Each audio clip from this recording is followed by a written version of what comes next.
Welcome, everyone. We'll take a minute for everyone to join. So welcome and thank you for joining today's webinar. This is the first webinar in a series of Blue February educational events organized by the People's Water Forum in preparation for the UN Water Conference in March. Today's webinar will feature inputs in Spanish, Portuguese, and English. To enable language interpretation, click on the interpretation globe in the webinar controls at the bottom of your screen or your Zoom window, and click the language you would like to hear. To hear the interpreted language only, click Mute Original Audio. I'm Mary Grant. I'm the Public Water for All Campaign Director at Food and Water Watch. Today's webinar is an introduction to the UN Water Conference. We will answer, what is the UN Water Conference? Why is the conference important? What are the opportunities and challenges for the global water justice movements? We will begin with introductions to the conference, and then we will have a moderated panel discussion. And we will conclude with some questions from the audience. If you have a question during the presentations, please put it in the Q&A box. We have 7 wonderful and distinguished speakers joining us today. Now I'm honored to introduce our first speaker, Dr. Pedro Arrojo. He is the United Nations Special Rapporteur on the human rights to drinking water and sanitation. He is a physicist and professor of economics at the University of Zaragoza. He is a leading expert on water economics and management, and his research has been published in dozens of books and more than 100 academic articles. He has received many awards, including the Goldman Prize for the Environment.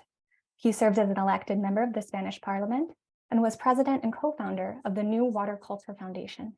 So thank you for joining us today, Dr. Arrojo. Would you please set the stage and explain what is the United Nations Water Conference and why is it important? Thank you very much, Mary. Well, I will express myself in Spanish if possible. I think there is translation, isn't it? Okay. Bueno, yo vengo insistiendo desde que conocí. Well, I have been insisting since I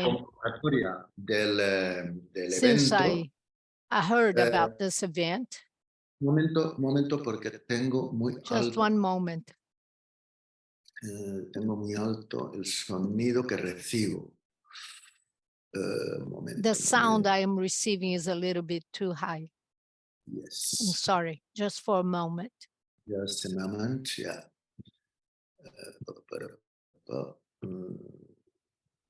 It's okay. Bueno, entonces lo que decía es desde que tuve conocimiento de la comunidad, I heard about this conference. Que yo ya compartido con todo el mundo. Es la primera vez en casi 50 años in almost 50 years that the United Nations calls out a global event about the international situation of water and water systems.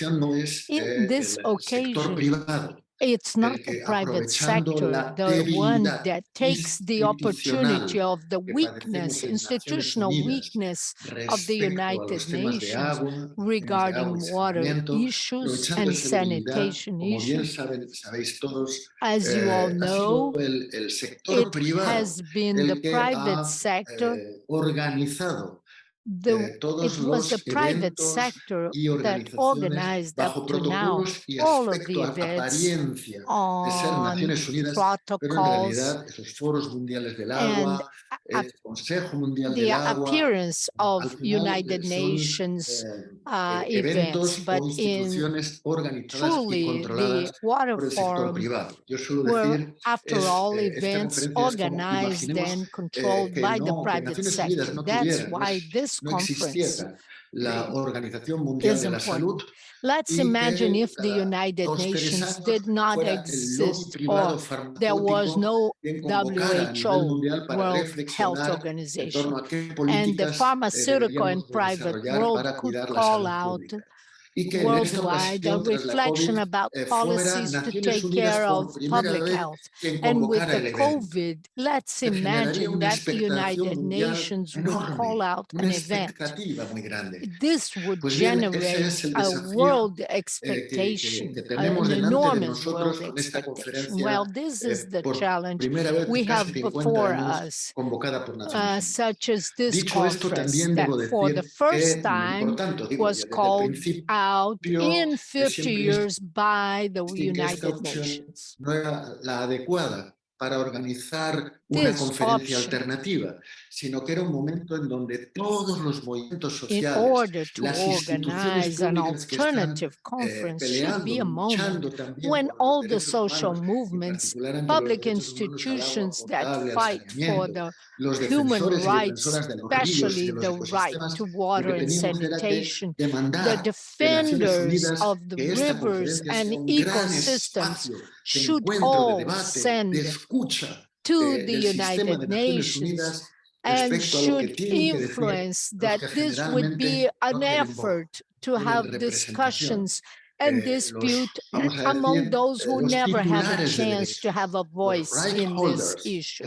So the titulars of rights, the rights holders for the defense and the demand of their human rights, they are generally criminalized. Having said that, the dynamics that we are under, I should say that the United Nations do not constitute an ideal space. It was a space created by governments under protocols and very heavy dynamics, in which the priority is the representation and the great private sectors and the great interests, the stakeholders, those who have an interest in water. They also have important power leverages.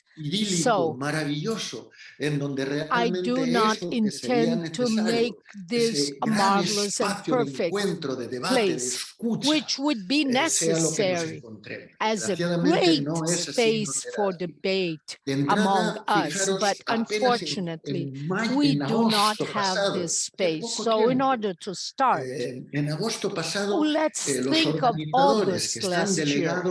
The organizers, delegates by the General Assembly of the UN and governments. I think he's frozen. Didn't even mention the term human rights, neither the term indigenous peoples, even when they have the conception of speaking about water as an important element, majorly for the economy and the development. But when we start putting pressure from the social movements, indigenous people and myself, the organizers, we perceived we had to change things and open up space for social movements. They started beginning to hear the whole set of the conference should be presided by someone from the human rights, and that they should open up space for human rights. It's still a space under negotiation. The issues haven't been decided yet, but I think it was important to have the Water Social Forum in November under the chair it was under order to the governments of Bolivia and Geneva. We prepared for the Water Social Forum, and we were able to introduce an approach of human rights, and we were able to make the New York organizers participate in the event and notice what we meant by priority of the water as a human right. vengo a deciros, water creo que será and importante sanitation. en And lo que with queda this, todavía what de I tiempo de mean is organización, that estamos it will be intentando, important tanto in desde pueblos the indígenas rest que of tienen the ya una time buena we have to posición dentro de la organize. We are organización del evento, trying, como por together parte de la with Relatoría indigenous y también people de who otros have a good movimientos, stance, the fundamentalmente ONGs, rapporteur, que and tienen other también en la movements that práctica, are tienen una cierta fundamentally capacidad de presión interna, NGOs that have practice and parte de todos capability of nosotros putting todavía pressure, tenemos que buscar so abrir that el all of máximo de us espacio together posible, can tanto en los look plenarios for oficiales the como en los opening of special more events spaces, y en los both side in the events. official Pero plenary quiero session insistiros as y con in esto remato special lo events and fundamental de lo que parallel quería events. deciros, But que I would también va a like ser to más insist, importante and incluso it's what's hacer la fundamental, is propia that agenda de los it will movimientos be more sociales. important No es mi función como to relator decir make lo que deben hacer the los movimientos agenda of the sociales, social pero yo estoy movements. This is insistiendo en not una my cuestión function to dentro de say as the Naciones Unidas. rapporteur what the Hay social un movements protocolo, should un do, but I mensaje ya insist on a point. formado Within en the donde United Naciones Unidas Nations, we siempre have habla a del protocol, a diálogo message con los in which the UN stakeholders. says Aquí yo he aprendido de los pueblos dialogue indígenas. with the Cuando estamos en reuniones stakeholders. y hay And I have representantes learned indígenas with y the están en indigenous el people how diálogo con much los we are united, stakeholders, and the los indígenas indigenous levantan la mano representatives y are preguntan, having a dialogue disculpe, with the señores stakeholders, and organizadores, the ¿estamos indigenous hold their invitados? hand and they say, I'm Y sorry, entonces desde la mesa organizers, are we preguntan, invited ¿quiénes to son this ustedes? dialogue? Bueno, pues And somos los on representantes the del pueblo table, indígena, el negotiation que table, sea, ¿no? they say, who No, are no, you? claro, ustedes son We say, we are the stakeholders, están invitados. No, representatives no, of no, no, indigenous señor. peoples. No, And no, they say, no, yes, no of course you somos are invited. stakeholders. You are Somos stakeholders. And right they say, holders. no, we are Y not pedimos, stakeholders. ¿estamos We are invitados, right sí o holders. no? And Yo creo que es we muy ask importante you to answer, are we romper el invited mito or del not? stakeholders, que cuando lo hacemos I en think castellano, that to en español, break tiene this myth of un mensaje stakeholders, también it's important muy because clarificador. in Cuando se habla de Spanish or stakeholders, se Portuguese, dice en there is a español, very clear message intereses en el when agua, you say interesados stakeholders. en el We're agua. speaking Es decir, about sectores que tienen parts that are interés o interested in the intereses, water with que pueden ser interest, legítimos o no tanto en groups el that tema del have an agua. Pero al interest final el that problema may es be que ¿con quién legitimate or dialoga not. Naciones Unidas? But in the Dialoga end, the con los problem is with whom the United que Nations will tienen dinero dialogue, y capacidad with de hacer acción de lobby stakeholders en that have Ginebra, acción money de lobby and the en Nueva York, ability que tienen to dinero para have viajar, para lobby estar in en esas Geneva ciudades and tan New caras. York, Y who entonces yo have cuando money pregunto en to Naciones travel Unidas, ¿tienen to these ustedes expensive cities? facilidad So para when I hablar ask con at los the United representantes del Nations, lobby privado, con do Aquafed? you have ¿Tienen uh, dificultades para hablar con los easy stakeholders que representan al lobby possibilities of hidroeléctrico? talking to the ¿Tienen private ustedes lobby problemas para or to hablar the con el lobby stakeholders que of the representa a hydroelectric los intereses lobby or del with the agronegocio lobby internacional? Me representing dicen, the no, no, interest no hay of ningún the problema.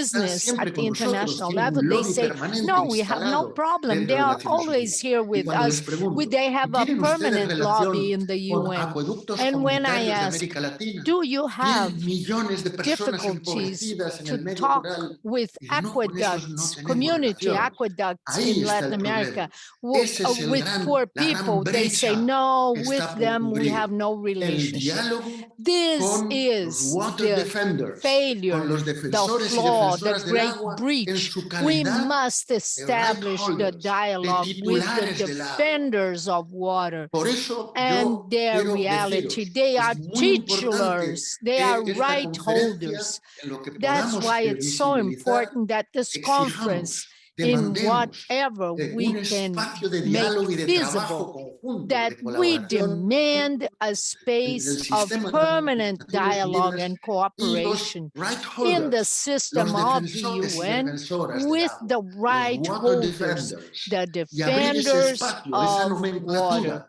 ¿no? the water Claramente. defenders, Yo and estoy open animando up en esa space dirección y por for eso yo, y acabo aquí, es muy these people. importante también I qué am estrategia toman los animating movimientos in para, this de manera direction, autónoma, thinking about a conseguir que strategy esa of the conferencia movement de so Naciones that they Unidas sea may una caja de autonomously resonancia make de las this demandas, conference of de the las United necesidades Nations be a de los right resonance box holders, de los for the water demands and defenders. needs Yo of creo que these right tendremos que buscar holders and water defenders. So we should look for that. Open up spaces, official spaces in the conference, and also have a strategy, specific strategy of social movements, the most visible possible, to demand this space of a dialogue and a commitment of an agenda between the United Nations system and the water defenders, because they are titulars of rights. They are rights holders. Thank you very much. Thank you, Dr. Arrojo, for providing that information about the conference and its goals and intentions, and the potential for the opening of space for social movements. I especially appreciate the distinction between stakeholders and rights holders, which is a critical point for these discussions.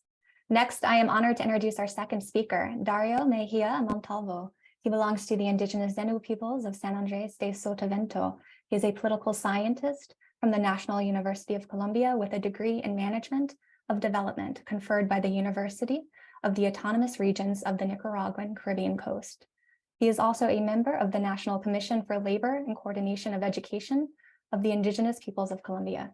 He is the leader in the National Indigenous Organization of Colombia. So thank you for joining us today. Mr. Mejía, would you please provide us with a perspective on the expectations of Indigenous peoples movements for the UN Water Conference, and help us understand how the broader water justice movement can join with the Indigenous peoples?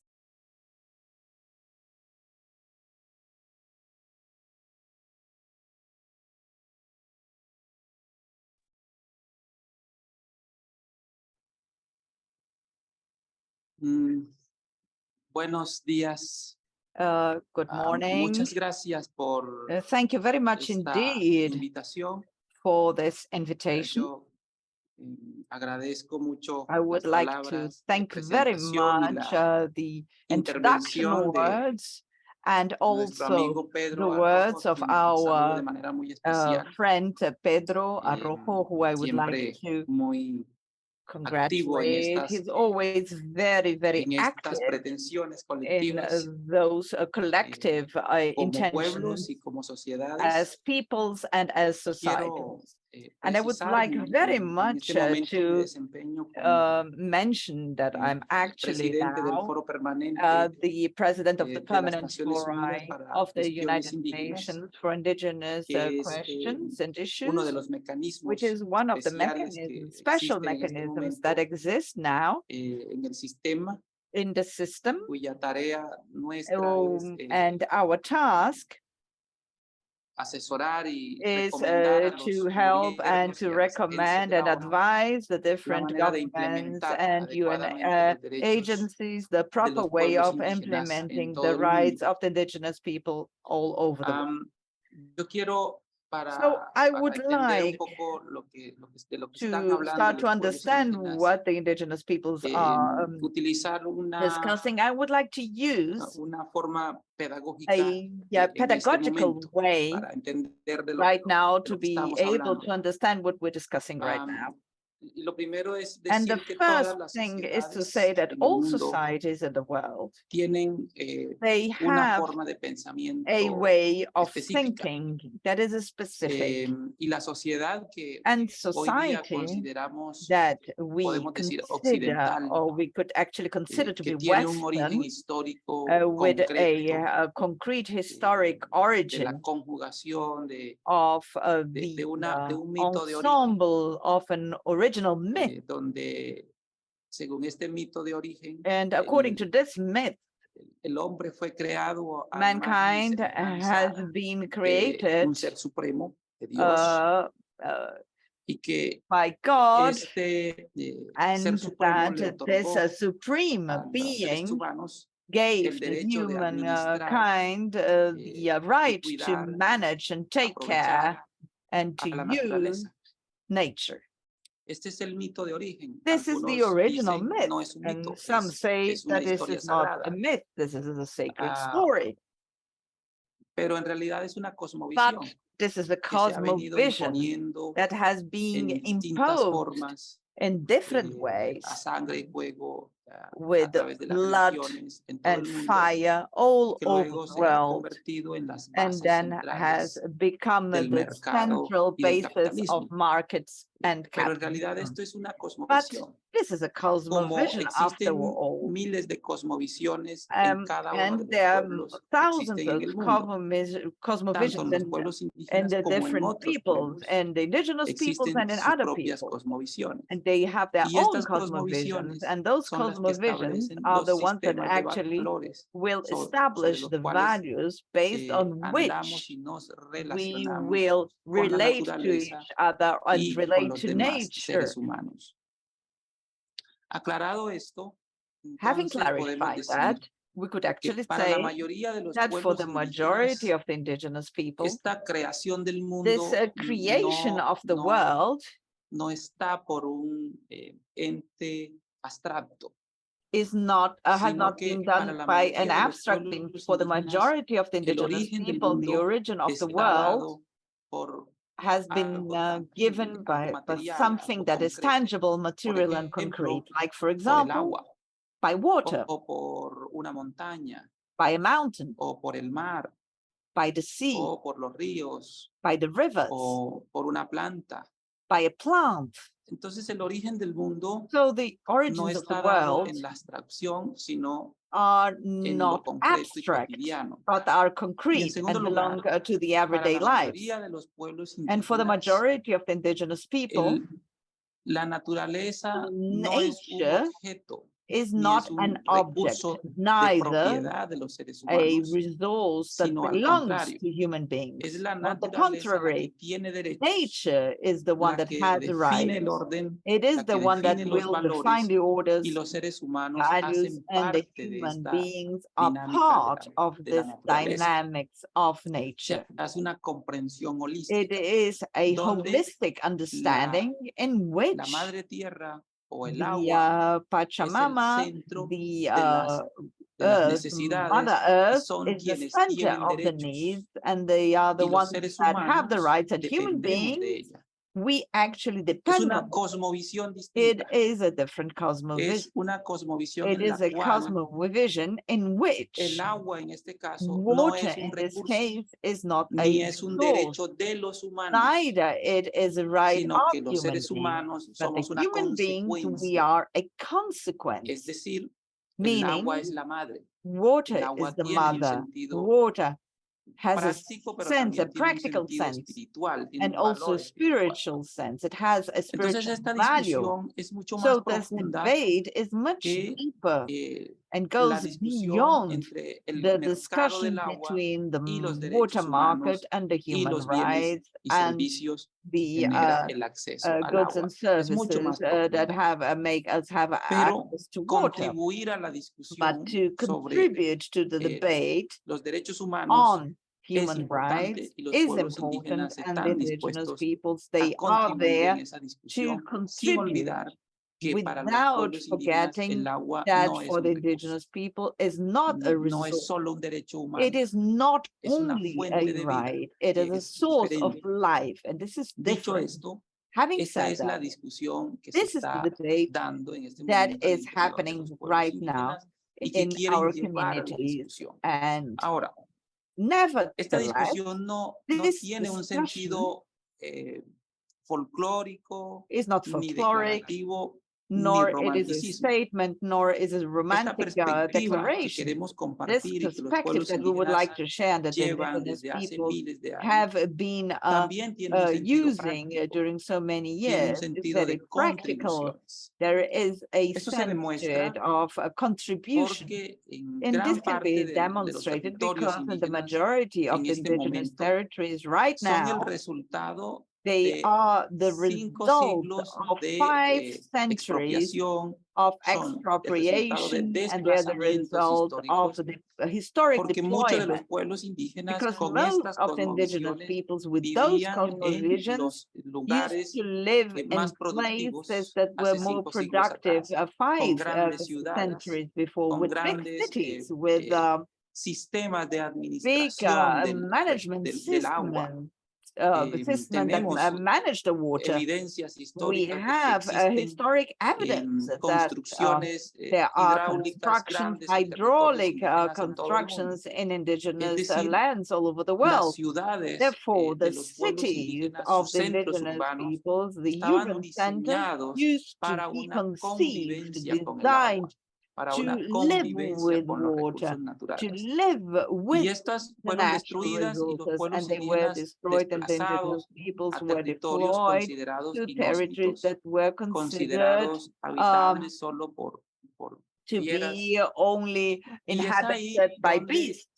And after, with those cosmovisions, they actually conserved the diversity of the planet. So we cannot be talking now about the struggle against climatic change if we don't take into account those ways of knowledge and those value systems that have allowed to conserve and that become sponges of absorptions of the main pollutants of like greenhouse effect gases that are provoking the acceleration of the climatic cycle, and which are the change of the water cycles of nature. So we cannot conceive or understand that a measure that should be in the struggle against climate change would only take care of the forest and not taking care of, for example, deserts or the sea, because after all, whatever happens in one place will affect another place. Whatever happens in the poles will actually affect the coasts and rivers. Whatever happens in the rivers will accept the humidity, the moisture levels.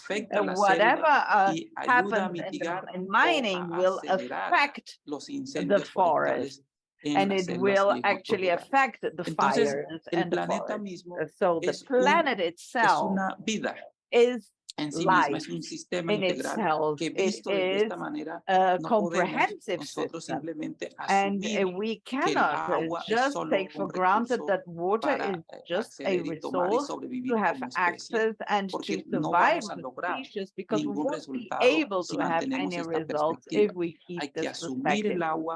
We need to assume water in a comprehensive way, and the discussions in the UN should have a comprehensive focus or perspective, because finally this perspective, it doesn't only exist for the indigenous people, that this perspective is not only going to favor indigenous peoples, but it is a contribution for humankind, because humankind needs to understand that water isn't produced simply when you're at home opening your water, but there's a whole cycle, and that contamination is affecting most of the vital cycles. And whatever happens to water in cities will affect the species, the butterflies, the bees, and whatever happens with the bees will affect mankind. And if you extinguish ones, you will extinguish others. So this is our perspective. This is our understanding of the whole thing. And that's how we're contributing. And we're inviting the rest of the society to participate, to have an influence in the government, because it is not just a case of having an administration or management of resources, but it has to do with a measure to be able to control the consequences of human action on the planet. I would like to share those ideas, the general ideas, and would like to thank you very much for the invitation, and would like to invite you to continue to keep a permanent contact between the different expressions of the social movement for it to be a continuous improvement and learning. Thank you very much indeed. Thank you, Mr. Mejía, for joining us today. And thank you for bringing to this conversation the rights of nature and the spiritual value of water to help us contextualize water beyond, water as a service, and water as a right for humans, why we need to view water in a more comprehensive way. And I want to extend special appreciation to our first two speakers for providing an overview of the conference and grounding us with the necessary background for our panel discussion. We have 5 wonderful panelists who I will introduce shortly. As a reminder, if you have a question for our panelists or speakers today, please put it in the Q&A box, and we will have time at the end for some audience questions. First, I'm pleased to introduce our first panelist, Meera Karunananthan. Meera is a lecturer in the Department of Geography and Environmental Studies at Carleton University and the chair of the Blue Planet Project, a water justice organization supporting frontline struggles against water privatization around the world. She is also a board member at Peace Brigades International Canada, which is part of a global movement of activists seeking justice and peace and standing in solidarity with threatened human rights defenders around the world. Meera, would you discuss the water justice movement and its relationship with the United Nations generally, and then provide some background about the problems with public participation at the forthcoming conference in particular, and help the audience understand why the People's Water Forum launched Blue February? Thank you, Mary. Thanks, everyone.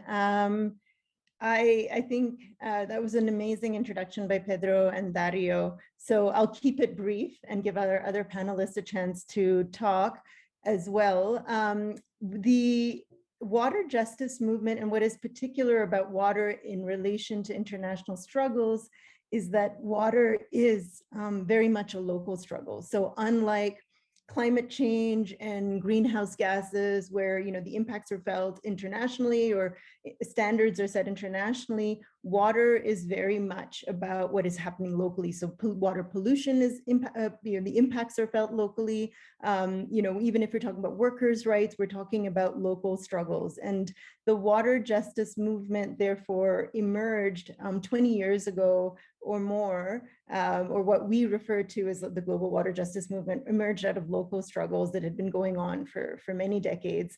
But a little over 20 years ago, when groups locally were fighting privatization, and we were starting to see similar struggles, groups were starting to see similar struggles around the world, an effort was made for, through dialogue between different groups, we started building an international movement. And the target at the time became these big international gatherings called the World Water Forums, where corporations were gathering to talk about water policy. And all of these local groups and organizations, some working at the national level, started realizing that we needed to understand what was happening globally, that we needed to look at how corporations were starting to influence our governments on water policies, and that would have an impact at the local level. And so we became a global movement initially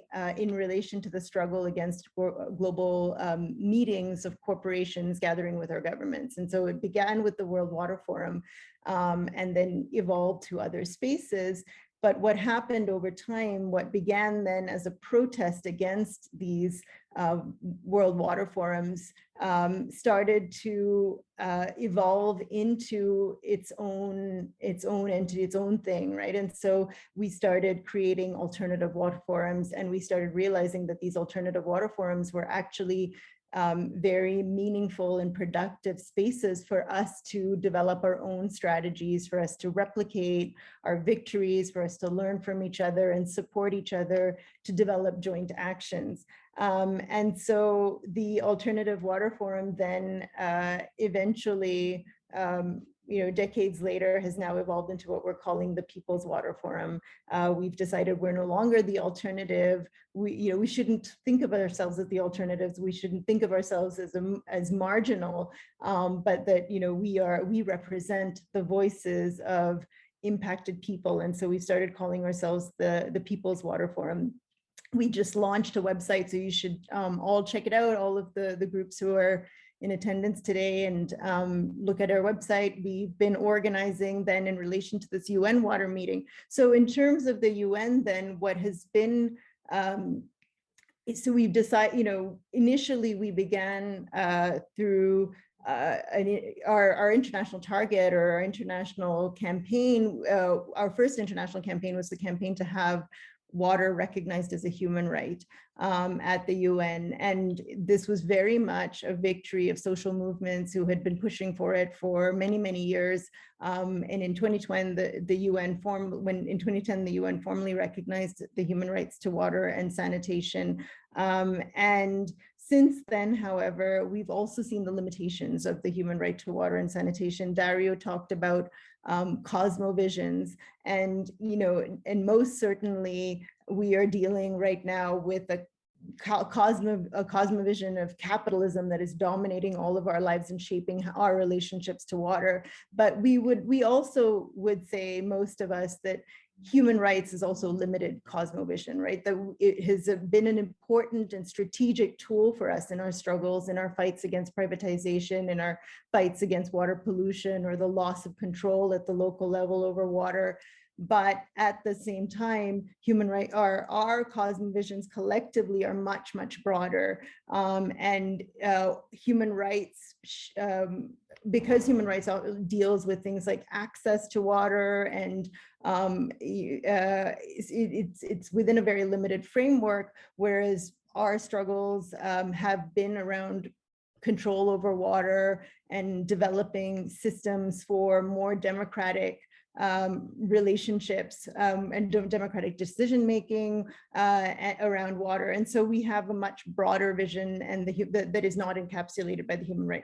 However, it's been very important for us to fight for that space at the UN, because, as Pedro has said, even the space for human rights has been limited. And in international law, then human rights are not binding in international law, whereas trade agreements are binding. We've seen how loan conditionalities, how the World Bank and the conditions it imposes around loans, those are binding, but human rights are less so. And so, and now with the SDG process, the problem has also been that the World Bank, the international financial institutions, not just corporations, it's actually been a lot more. The international financial institutions have dominated the process of how we're going to ensure universal access to everyone, universal access to water and sanitation. And so we've converged around global struggles, but what I will say is that our power at the international level, our capacity at the international level, for many of the reasons that Pedro has, outlined earlier, our power is limited at the international level. However, what we've learned over time is us coming together, that we can build wonderful things together. And so converging, discussing, refining our collective narratives, that's been really important, but also monitoring what happens at the international level, monitoring what decisions are being made, who is influencing these decisions, and bringing that information, that knowledge back to the local level. That's been very important. So we're not necessarily going to fight the World Bank or corporations at the UN. And I would say that's also true for the UN Water Conference. So what's been disappointing is that the UN Water Conference isn't very different from the World Water Forum. It's the same cosmovision. It's the same ideology that's being promoted at the UN Water Conference. However, what we learn from there, we will bring back to our communities, and we will continue to use our collective networks to fight these corporations and these international financial institutions in our own communities, where we are much more powerful. Thank you. Thank you, Meera, for such a wonderful overview of the decades of struggles and growth and changes within the water justice movements. So now to tell us more about the Blue February events, I'm pleased to introduce Marcela Olivera. Marcela works at the Blue Planet Project and is a water commons organizer based in Cochabamba, Bolivia. Since 2004, she has been developing and consolidating an inter-American community network on water justice called Red Vida. She sits on the coordinating committee of the Platform for Public and Community Partnerships of the Americas. Marcela, can you provide an overview of the collective actions of the global water justice movement leading up to and during the conference? Please tell us what the goals are, what is on the horizon, and how can people participate in these actions?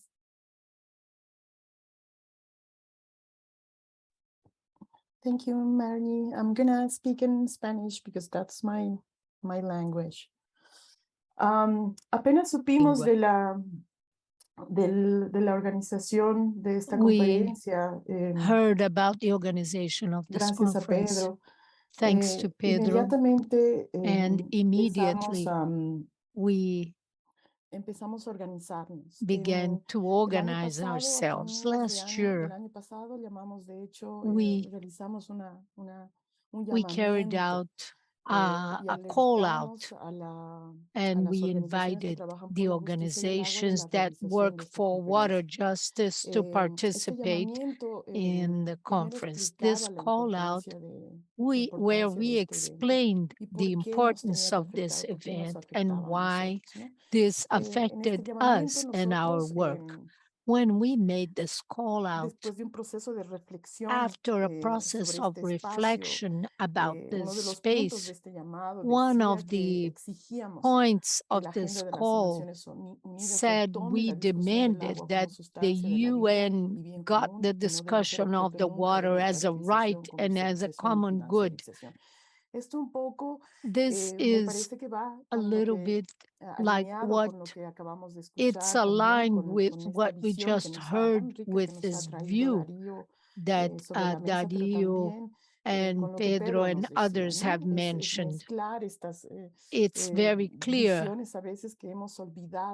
We know that we have sometimes forgotten our cultural roots, and we are in a reality and a conjuncture, the current conjunction, that is not very nice. So with our brothers and sisters from Brazil proposed the organizing of a series of events that can create a momentum for the conference of the United Nations.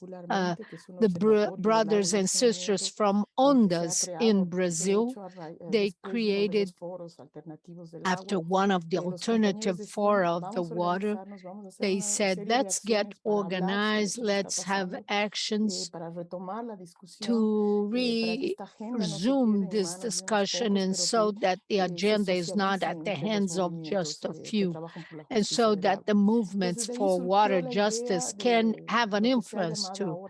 So that's why we called this Blue February.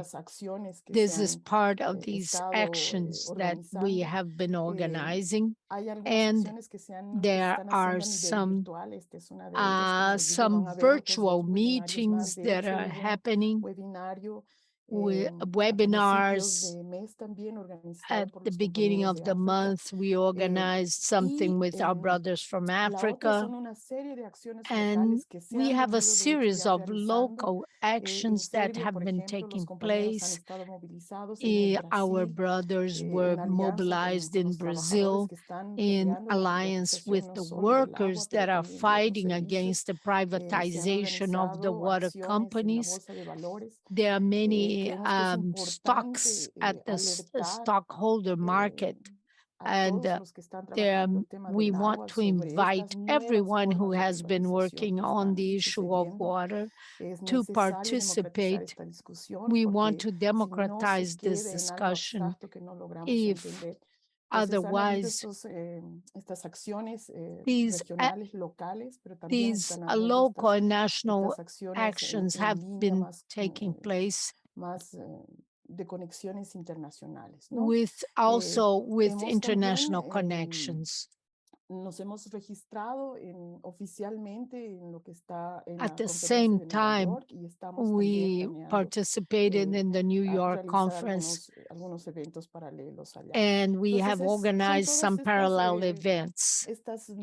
So it's all of these different dimensions that our actions have reached, and we want to organize ourselves again with the discussions and dialogue, demanding that they open up a dialogue with us. Although we can create spaces among ourselves where we can talk among ourselves, it's necessary, but we should put pressure on the doors of these different organizations that control this discussion. And we will continue to organize and to push forward and to force the opening of doors to us. At the same time, create spaces where we can discuss and exchange our strategies. And this is the idea that came up with the Blue February. We are a bit furious with the fact that it seems that we always have to organize around something that is ours. In the end, they call us to get organized in these spaces. We are trying to have a movement, as was mentioned here, that was historically organized for more than 20 years. There are new organizations, new people involved. There are new people coming into this struggle. And I think we have been struggling in all of the different dimensions and spaces with our groups, with their groups. The idea of the Blue February is to create more information and put it forward into these spaces. And somehow we want to keep this information among ourselves, but also influence their conferences and their spaces. Thank you very much. Thank you, Marcela, for providing an overview of Blue February and why it is necessary to democratize the discussion before the UN Water Conference. Next, I'm happy to introduce David Boyce, the General Secretary of Public Services International, a global federation of 700 labor unions representing 30 million workers in 160 countries. David is a recognized expert on water and energy, providing advice to union campaigns to resist privatization, to build alliances within society, and to strengthen public advocacy. He was a member of UN Secretary General Kofi Annan's Advisory Board on Water and Sanitation, where he steered the concept of public-public partnerships, leading to the creation of the Global Water Operators Partnerships Alliance. David, could you tell us more about the corporate capture of the UN Water Conference? How are corporations influencing it, and what are the dangers of this influence? Thank you, Mary. And comrades, friends, welcome, and thanks to everybody who's worked hard to put this conference together. Now, let me get right to the point, and I will keep track of my time as well, so that what could be a small master's degree ends up being about 8 minutes. So who are the companies? First, the water supply companies. The biggest, the biggest now is the French Veolia. It sounds like a cooking oil, but it's a water company that's had over 100 years of experience in running the water systems, not only in France, but around the world. They just finished a hostile and expensive takeover of most of its French rival Suez, which sounds like the Suez Canal, but is basically another water utility. Both of these companies have a multitude of subsidiaries, such as Aguas de Barcelona and others with many different names. And they are really like the spider in the web with a lot of influence in water policy. They have built their business model by getting close to governments, and they know how to do it. And they've got a lot of experience in providing service to governments, in former times in delivering bribes to governments and political parties. So these two companies are experts at doing what they do best, and they've managed to get into a whole range of the UN systems. They're close to many governments. They're quite close to the French government, historically have been, and close to many of the city governments. There's a couple of other companies that are trying to grow, and I don't think they're threatening the dominance of the French yet, but there's a company called Agea, A-G-E-A, in Brazil. There are Metro and Manila Water from the Philippines. There's not a lot of actual water supply and sanitation companies in the world. They have a lobby group called Aquafed, which is small but loud and spends its whole time making connections with various government entities. And Aquafed is particularly aggressive in trying to silence or delegitimize our opinions whenever they get into our various meetings.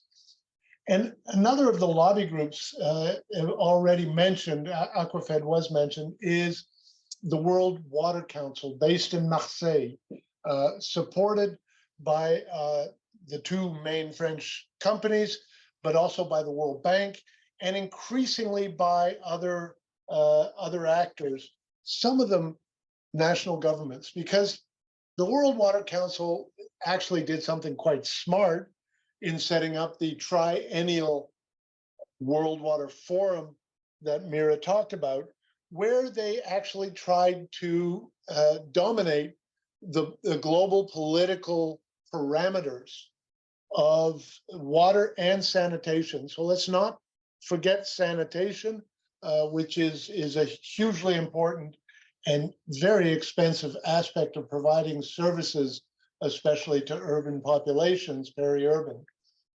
But you also have, Mary, some other actors. I'm not sure how big they are in this conference, but you've got some public providers that act like privateers outside their borders. You have Mekorot from Israel, which is going around the world selling its expertise at water conservation. But we've got to understand that Mekorot is also a policy tool of the Israeli state to limit access to water for Palestinian communities, which then makes it almost impossible for these communities to survive. You've got K-Water from Korea. You've got Singapore's PUB. These are public, built through public money at home, through public management at home, public control. But once they get outside of their borders, they act like privateers. And there's trying to be more and more of those. I know there was one in Uganda that was trying to do that too, with limited success. And now, as you well know, Mary, and as our colleagues on this call know, there's private equity, there's hedge funds, and there's other financial actors like Brookfields and like BlackRock and a whole range of financial companies who have nothing to do with water, but who now own water utilities in Chile, in the UK, in Brazil, and are expanding. There's also Macquarie Bank, and painfully from the labor movement side, there's a number of pension funds that manage the retirement assets of workers. But also at the conference are a plethora of water companies that deal with construction, with consulting, with engineering, supplies, both for water supply and sanitation, but also for dealing with the threats coming from the climate crisis, which most noteworthy are the Dutch, who are also co-organizing this conference. But the Dutch, in 1,000-year capacity of keeping out the ocean, of dealing with floods, of building flood protection, building dikes.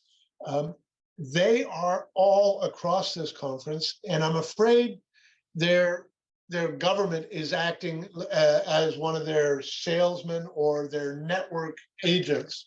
And so we'll see a fair amount of that, but odds are we won't even see most of it because they will network typically behind closed doors in meetings that they planned ahead, but possibly also in public events where there won't be much public speaking, but there might be fine wine, possibly some whiskey, and maybe some good bites to eat. But it's clear that the Dutch government is very much involved with these companies and their international mechanisms, whether it's the embassies or the trade bureaus or the donor structure is very focused on winning contracts for these companies. But I would say in closing, the biggest impact of the private sector in this conference was probably back in 2013, 14, and 15, leading up to the design of the Sustainable Development Goals, of which water and sanitation is goal number 6. And that is the heavy corporate influence that said to the UN and has been saying to national governments for years that there's not enough money in public or government coffers. And so in order to deliver water, health, education, transport, energy, we need to bring in private finance. We need innovative finance. We need blended finance. And I think if I were to have to call out our main, as it were, corporate actor in this conference, it would be that whole mix that says we just don't have enough money. And strangely enough, the water milieu, what I call probably poorly, but the water mafia never talks about tax justice, never talks about the importance of debt relief. So I think we need to put those on the table too. Thanks very much. Thank you, David. The conference sounds almost like a trade show or a corporate expo for various private interests. I found it especially outrageous when Adrian from the Blue Planet Project flagged that aqua-fed and water privatizers are speaking on a panel about water inequity and the human rights to water and sanitation. So next, we're joined by Dinesh Suna, the program executive and coordinator for the Ecumenical Water Network at the World Council of Churches. The Ecumenical Water Network is a platform of Christian churches and organizations committed to increasing access to safe drinking water and dignified sanitation worldwide. He's Lutheran and has worked with several ecumenical organizations in his home country of India since the 1990s, including the National Council of Churches in India, the Churches Auxiliary for Social Action, and Student Christian Movement of India. Currently, he's one of the co-leads of the Partnership of Religious and Sustainable Development Workstream on Environment, Water, and Climate Action. Dinesh, you've been working in and with the United Nations for years. Given the numerous concerns that the water justice movement has about corporate influence in this space, can you tell us more about that relationship with the water justice movement, like Meera talked about, to the United Nations, but also why the United Nations still remains relevant and important for us and the water justice movement to engage in? Thank you. Thank you very much, Mary. And at the outset, my apologies. I'm a little under the weather, having a bad flu. So I hope I'll be able to make my points across clearly. And first of all, I'm not sure if all of the participants are able to see how many of us have joined in this webinar. I could see more than 104 participants are here, which is quite interesting, very exciting. And thank you so much for encouraging one another through this initiative. So as Mary introduced, I'm based here in Geneva at the World Council of Churches, coordinating a program called the Ecumenical Water Network. And that gives an advantage to liaise with several UN mechanisms that are based here in Geneva, and particularly to emphasize the work with the UN OHCHR, of which I'm so happy to see Pedro Arrojo, our Special Rapporteur for Human Right to Water Sanitation, joining us here. And so we have had the opportunity to very first demanding the creation of a special rapporteur. As we know that even though in 2010 we had the recognition of human right to water and sanitation was recognized and ratified at the Human Rights Council subsequently, but we have had in the past, to start with, an independent expert that was in the form of, in the name of Katrina Albuquerque. And then we demanded, along with several other civil society groups as well, to have a special rapporteur and not just an independent expert. And subsequently, Katerina was next time promoted as the special rapporteur, and subsequently Leo Heller, and now dear Pedro Arroyo holding this important position. And as civil society representative, particularly from the faith-based groups, we have been able to liaise and contribute. Some of you must have also seen or read the publication On the Right Track, some of the good practices on realizing human right to water and sanitation. We've been able to mobilize contributions there, and time to time respond to various calls and appeals sent by the Special Rapporteur's Office. Friends, one thing I would like to underline here is that several other speakers have said this before us. Unfortunately, we do not at the moment have a UN intergovernmental mechanism to address the water justice issues. We do have the UNFCCC to address the issues of climate change, where the governments come together every year and then they talk and come upon some agreement and then implement. However, when it comes to water issues, we do not have such a mechanism, and that's how we give rise to, that has given rise to several actors that David just mentioned, the World Water Council in Marseille or the Stockholm International Water Institute. They keep organizing this triennial World Water Forum or the annual World Water Week in Stockholm. Just to give you a taste of how expensive it is for people to participate, a registration fees of €1,000 for 5 days, and with hotels and flights, it's almost €5,000 for one person to attend the World Water Forum. And if you want to host a side event, you have to pay another €5,000. So roughly about €10,000 for one entity to organize one event and one person's participation. So how fair is that, and how an average grassroots water justice representative would be able to participate in these platforms? And that is where it is overtly dominated by the corporates who have the money, and they see this as a investment and with high return, and therefore they put lots of money into these events and reap the so-called benefits. There is another effort also, I would say, that I remember some of you did participate, including myself, the 7th World Water Forum in Daegu. And that's where, when Meera was mentioning how the water justice movement was protesting against the World Water Forum, and at the same venue and promoting an alternative World Water Forum. But then the organizers also, they saw this one, and finally they started co-opting the civil society organizations into the World Water Forum processes.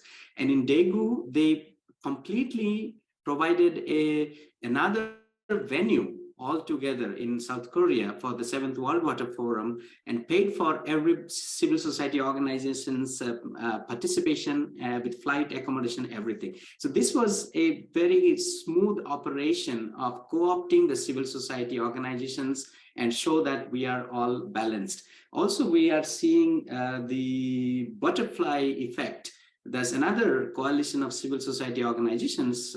From the face value, that would seem like a very good initiative to involve the civil societies, but then there is some sort of hand-in-glove operations going on there as well with the corporates and the civil societies. So we need to be wary of these alliances that are happening around us. And that is where I think it is all the more important that the UN is still our best bet despite its limitations that we may still have against about the UN mechanisms, this is still our best bet, wherein we do not have to spend thousands of dollars to go and participate in some of these activities. Or if Pedro was once giving an example, if we would ask the vaccine companies to decide about the health policies and not the WHO, then what would be the fate of the people? And similarly, if the UN would not come up with an intergovernmental mechanism to address the issue of water justice, the World Water Council or the CV and the likes would continue to plunder the opportunities they see in the so-called blue gold. I also saw the interesting coalition that is happening between the climate and water. In the last, the COP27, I was there in Egypt, and there was a special day dedicated to water. And the president of the UN General Assembly, Kasba Krosoi, he made a mention that this is the water COP. COP27 is a water COP, because of course Egypt has so much relevance to water, but this kind of various UN mechanisms are now taking up water on its fold.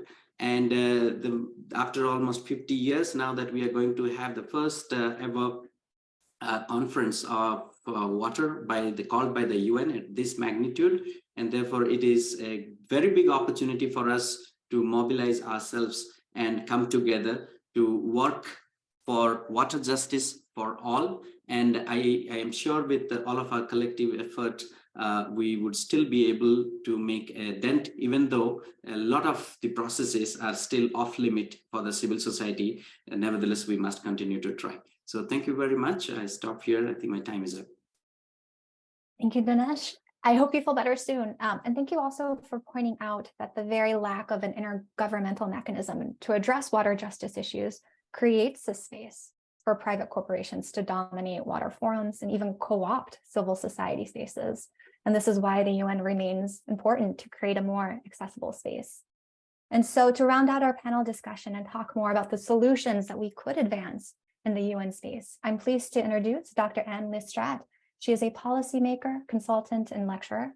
As a former deputy mayor of Paris, she successfully led the remunicipalization of the Parisian Water Department, creating a single public water operator, and yielded a new water policy in Paris that focused on economic, social, environmental, and democratic sustainability. In 2008, she co-founded and chaired Aqua Publica Europe, a network of European publicly owned water and sanitation operators.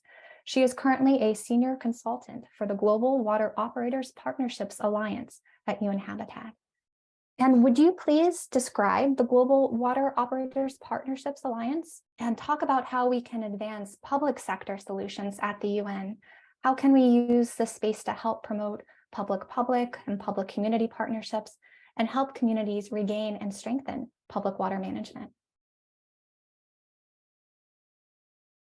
Hello, thank you, Mary, and thank you for organizing this webinar and for inviting me. So just to try to reply quite quickly, the UN Secretary General Advisory Board on Water and Sanitation, UNSGAB, and David Boyes knows very well the history of UNSGAB, requested UN Habitat to establish a global mechanism to promote non-for-profit peer support partnerships between water utilities. So Global Water Operators Partnership Alliance, GWOPA, was launched in 2009 and is a network of partners, mainly operators, but also civil society, NGOs, trade unions, and committed to helping water operators improve their capacity in providing access to water and sanitation services for all through water operators partnerships. So what is this work? How does it work? So as I said, is a solidarity-based support, a peer-to-peer partnership, not to be used for commercial purposes, And the main goal is to share best practices and knowledge between operators. So we have a mentee, utility partner with an identified capacity need, and a utility partner, mentor, willing and able to help it. So the partnerships can also involve more than two sanitation and water services. So the work aims to be demand driven. So it's very important. Mentor and mentee are equally important actors. Both define the framework of the partnerships, unlike other more traditional top-down solidarity projects. The agreements to establish works are result-oriented and based on peer-to-peer and exchanges and mutual trust and good governance. WOPs can be used in a range of settings, from urban to small towns and from middle-income countries to low-income states. So why it's important to participate from the GWOPA perspective, of course, why it's important to participate in the UN Water Conference. As many of us experiences, we saw that accreditation process for the UN Water Conference was very challenging and above all unfair for public utilities and local authorities. Public sector could not get accredited to this conference because the specific UN categories to become accredited include private sector and not public sector. So being there, it's a way to say we, public sector, public utilities, local operators, we exist, and you UN system, you have to count on us.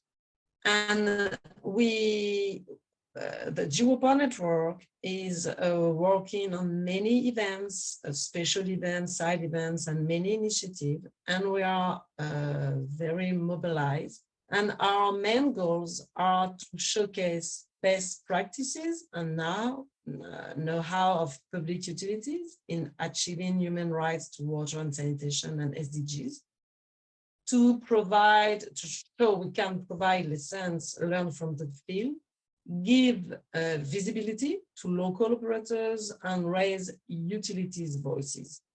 As Meera said, water issues are very local, and we need to use this conference to convince that local operators are the true game changers to use the UN works.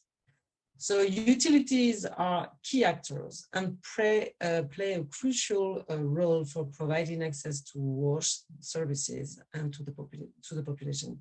And their role must be recognized. So it's very important, as I insist, to be there, to participate in side events, in networking, in initiatives, and to get visibility. So the key, just to have time for the Q&A. So very quickly, some key messages we want to raise.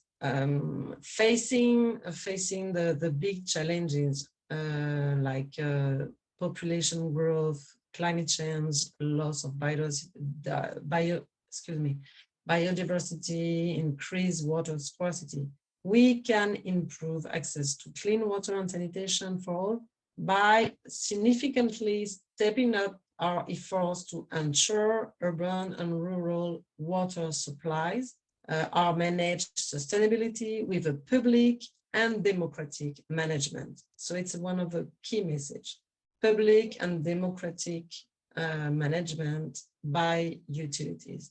And public services are operational actors on the ground to achieve SDGs at the local level. So their participation in decision at the international level on how to address water challenges is needed.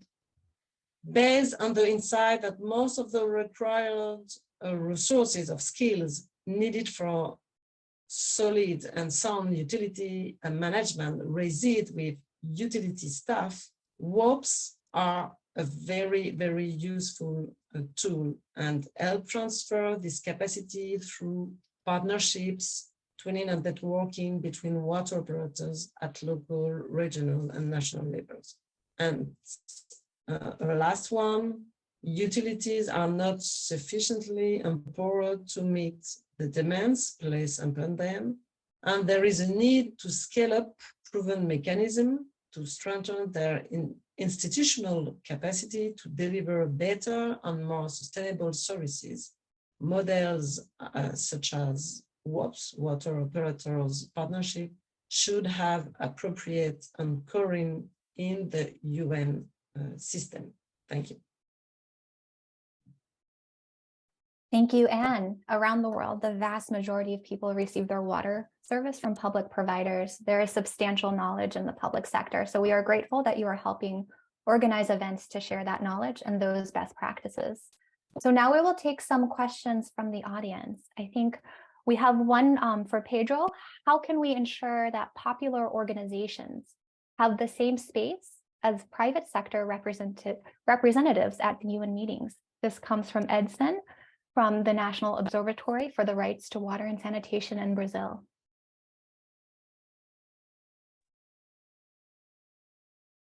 Well, we have no the guarantee that we need because is UNDESA who decides the speakers and nearly everything. In the special event, especially in the dialogue, in the sessions, the plenary sessions, and interactive dialogues. So in this is just UNDESA who decides, in principle, not just the key speakers, but also the way of asking for the floor, for instance. In general, in the UN protocols, in general, is the priority is for the states. So if you have 80 member states that ask for the floor, finished. We have no more time for people. So say it's absurd, but it's in this way. We are trying, pressing for changing this protocol in this case, because it's necessary that the countries, the governments, instead of talking for saying nothing normally, is the most important is that they need to listen what the people have to say then. You know? But I don't know if we will get any change at this respect. In the special events, it is theoretically is the movements or the society, the social movements who are in charge of organizing. But the ones who are have lobby capacity inside the UN are the ones who have taken more or less the space for having these commissions, organizing commissions in each one of the 4 special events. For instance, my office or my mandate is involved in the one who has the main topic is human rights. At least one space is on human rights. Well, in this space, Aquafed has taken kind of leadership. Is absurd. That doesn't make sense. So I had together with the indigenous people at the beginning, we had confrontation, direct confrontation, but I don't know what will be the result. We are asking for concrete proposals for speakers in the space, but we will see. And I'm not sure at all that it will be a space that will need some kind of reaction from the movements. No, I have said, if you don't want to have around human rights, the private kind of space. If it's so, movements will be, and it will not be my decision, it will not be my action. People will protest for this question, the same as people and the movements organize the Alternative Water Forum every day, every time we have the Global Water Forum, because people don't rely on the private sector for talking about rights. So we posed concretely to this commission, the organizing commission, and the special event number 3, in the key organizing committee, people's work. It is evident to have someone inside for discussing and for preparing the event. I'm not sure if finally they will reject it, but it was not on the consensus, because the Aquafed, together with the two, satellites they have introduced in this commission, there's a Youth Parliament for Africa, I don't know what, and Women for Water, or something like this, together with the private sector, don't agree with this, so there is no consensus necessary to have consensus on all the proposals. So I don't know, we don't have the capacity of guaranteeing these questions, you said. So of course we have the capacity of rejecting something or some event or some space, or of course to have our own spaces, or to participate in these different spaces for giving our opinion, position, or even rejection, of course. So I don't know what will be the final result. I'm trying to press at all the levels, asking for meeting with, I have for the moment a meeting with the High Commissioner in some days. I am asking also with Antonio Guterres, and another one with the President of the General Assembly for explaining these kind of things. I am talking also with the organizers, political organizers, that means with Henkoving, and they say, well, I really understand, but it's UNDESA who is in charge of this kind of decisions. So I don't know.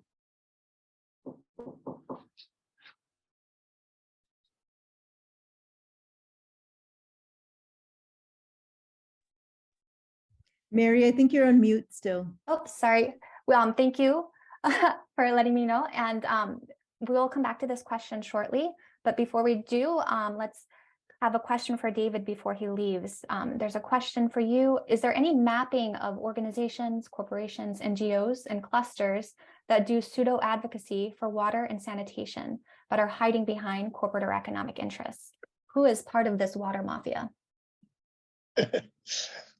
Thanks, Mary. And as I wrote in the answer, the mapping is crucial, not only of the companies, and that whole range of companies, as I indicated, is expanding into actors that we don't typically know about, but also when the World Bank comes in with a project conditioning on privatization, or the regional banks, the African or the Inter-American Development Bank, et cetera, and bilateral aid agencies pushing privatizations for their national companies. And as I drafted briefly, this requires a lot of research. It requires coordination to constantly update. We need more academics in every region of the globe to look into these things. We've got a fair amount of studies, but we need more, and things are changing. The other thing I would mention, just as I literally have to run out the door, be careful of the privateers, and I say privateers writ large, co-opting our language. Not only our people, I mean, none of the water justice movement, but some NGOs that were mentioned before, but co-opting our language of sustainability, in climate, of just transition, and human rights. I mean, again, I'm not sure if it's totally clear, but this conference is not a policy negotiation conference. It's one to assess the progress towards the 2030 agenda in water. And the UN desperately wants commitments of all the actors who will say they'll do things. And I think we need to be very clear that we will continue to shine the light on the misguided problems, that we will focus on public finance, on support to the subnational public utilities that typically don't have a voice in the UN. Thanks very much, Mary, and thanks to all the comrades on this call. Over. Thank you, David. And now I want to return to that other question, because it seems to be the heart of what we're trying to talk about today, how to ensure that popular organizations have space as private sector. So Meera, I want to turn this to you. Yeah, thank you, Mary. I mean, I should preface this by saying, I think two of the most important opportunities we've had, like historically at the UN, one was when someone from, the movements and from the alternative forum, Pablo Salón, who eventually then became like an official voice for the Bolivian government, became an ambassador at the UN, right? And so then we were able to get the human right to water and sanitation. Until then, all the institutions, the UN agencies working on that were kind of dragging their feet and it wasn't moving forward. And it took Pablo coming in and pushing it and making it happen. But he also came from, initially from our spaces, from our movements. And then the second is with Pedro being, and before Pedro, Leo Heller. So we've had two special rapporteurs who come from social movements and who have brought our voices into those spaces. And I think I want to just highlight that is such an important thing, having you, Pedro, and the work that you've done to create space for us in the preparatory meetings, that is tremendously valuable. However, the way the UN kind of categorizes consultations as well, because so yes, the intergovernmental spaces, the only way for us to have an impact is to lobby governments. And this is what we've done in the past, is we've, tried to get governments on board, and it's an imperfect process where we give them language and what they say on the floor is slightly different. And so we don't have a lot of influence, but that's what we've done in the past, where we've mapped out which governments we should lobby and which governments can go forward with our messages. And that's worked to varying degrees. And the other thing has been what they call the stakeholder consultation. So there are different mechanisms for this. And at the SDGs, we worked through what they call the major groups, which were set up for the UN environmental conferences. And so, there's youth and there's unions, workers, there's women, there's NGOs. Now, the problem also with how the UN defines civil society is that, and I think this is where the distinction we've been making about human rights holders versus stakeholders is really, really important, because those spaces get dominated, as Pedro said, with those who have the most resources to make the most noise, right? So Aquafed is a nonprofit. That's how they're a civil society organization. So they don't talk about the fact that they're actually representing industry in the private sector. They consider themselves a nonprofit because as an entity, they're an advocacy group. And so all these lobby groups have a much bigger voice than grassroots organizations. And this is where, there's an extent to which we can't discount the value that we've had disrupting. At the World Water Forum, we were able to disrupt. We were able to, build our movement by being disruptive. And so there's an extent to which, yes, we should find ways to collaborate and to be officially involved, but, we should also figure out ways to, one, strengthen our movements and create our own spaces, but also, disrupt and hold governments accountable and call them out when they are not. Thank you, Meera. And now I want to turn this question to Anne too for a response.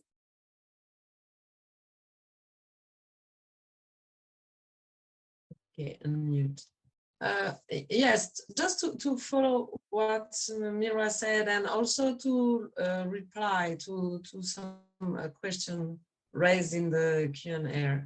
I think, okay, it's very important to try by all the ways we can to try to influence the UN Water Conference. It's true that, as David said, there is no, there won't be state commitments, so no very strong policies, will be, will be resulted from this conference. But we have the Water Action Agenda. So the Water Action Agenda is not very well known from the civil society, NGOs, activists, and even public utilities operators. That is very important. It's open to everyone, even if you are not accredited.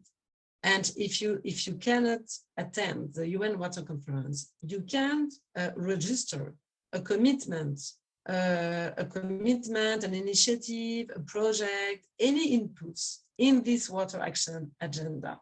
And I know that because I attended many meetings hosted by Tajikistan and Netherlands, the co-host of the UN Water Conference. For the organizer, the Water Action Agenda is a very important tool for them because they already know that there won't be any very tangible and concrete result coming out from the UN Water Conference. But the Water Action Agenda, if we have a lot of messages, project, I repeat, the commitment and blah, blah, focusing on human rights to water and sanitation, public management, democratic management, public participation, and so on, we can, of course, it's not, it won't be a revolution, but we can influence. So I think we need to use this tool to be more vocal on our agenda. Thank you. Thank you, Anne. And I want to remind everyone that if you have a question for our panelists, please use the Q&A box at the bottom of your screen. So I'm going to turn this back to Pedro for a response.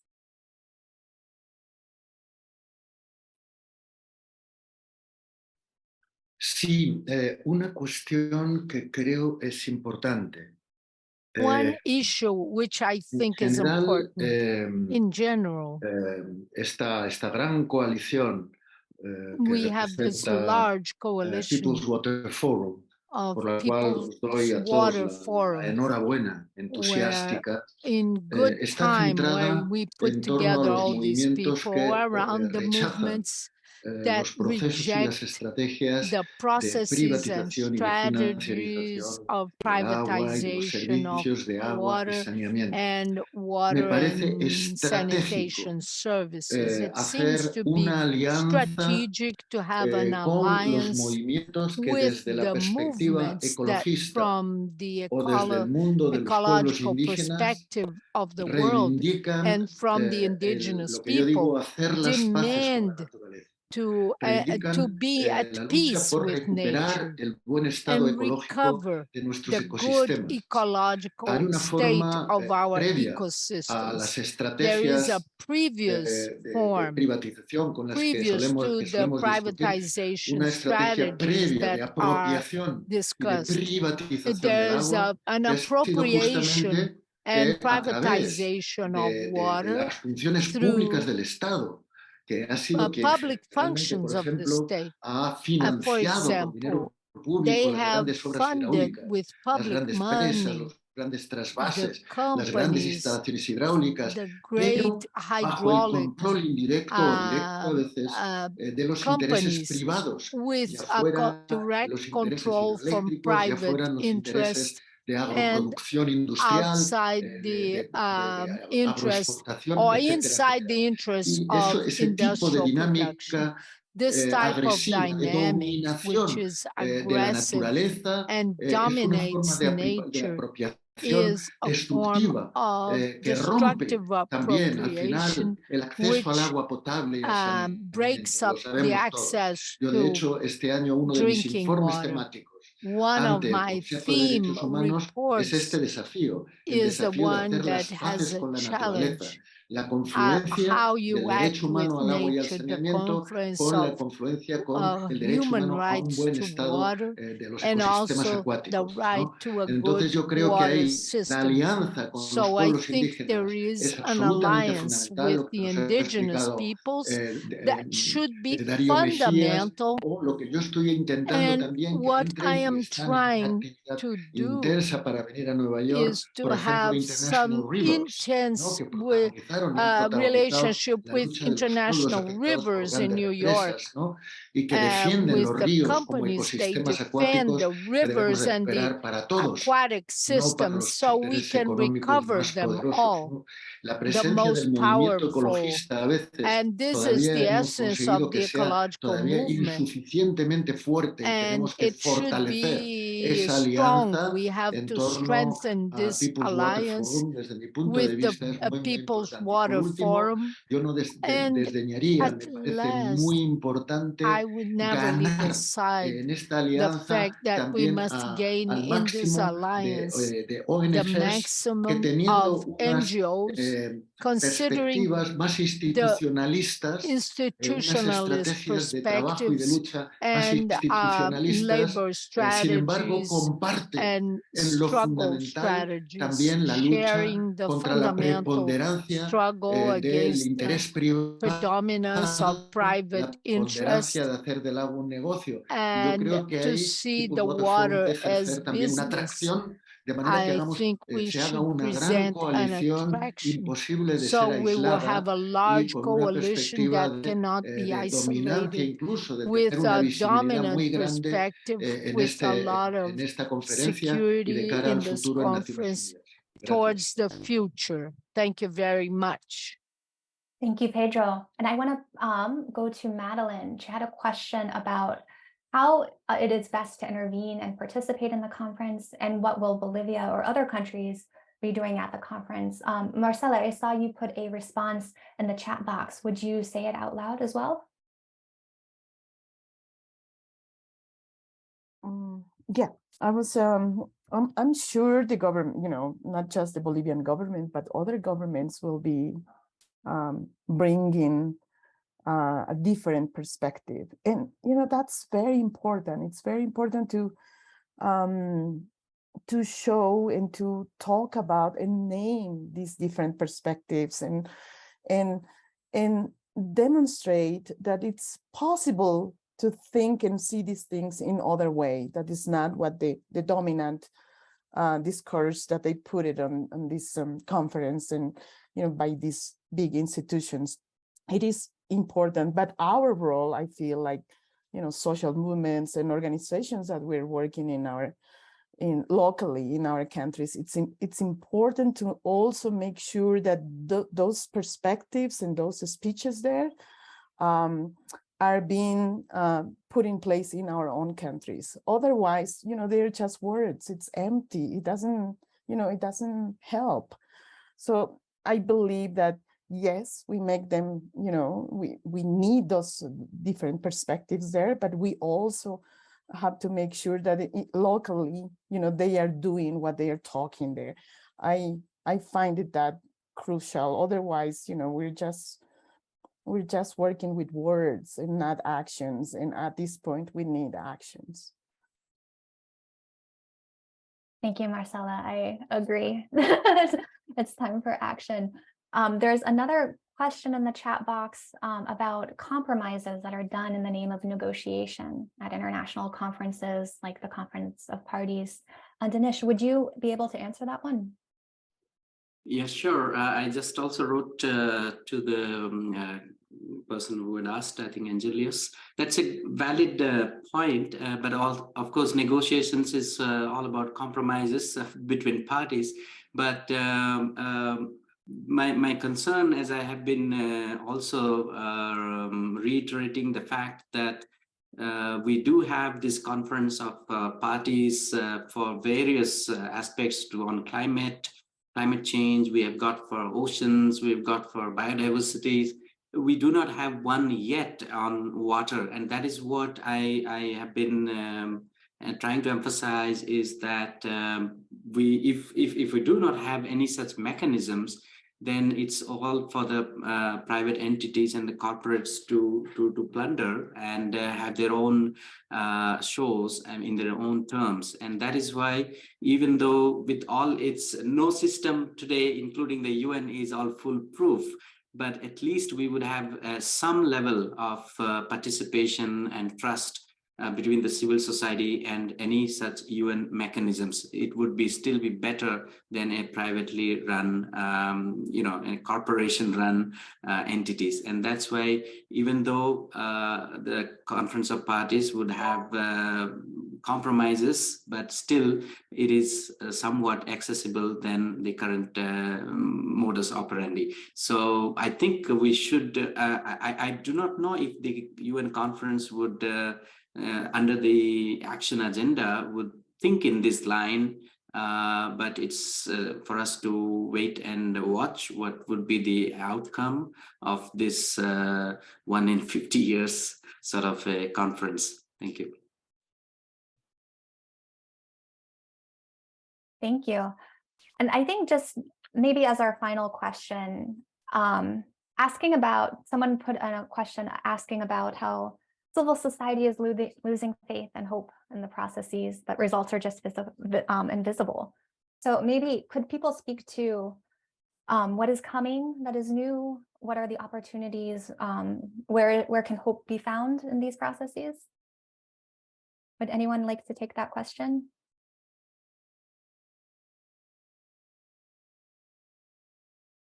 Meera, yes.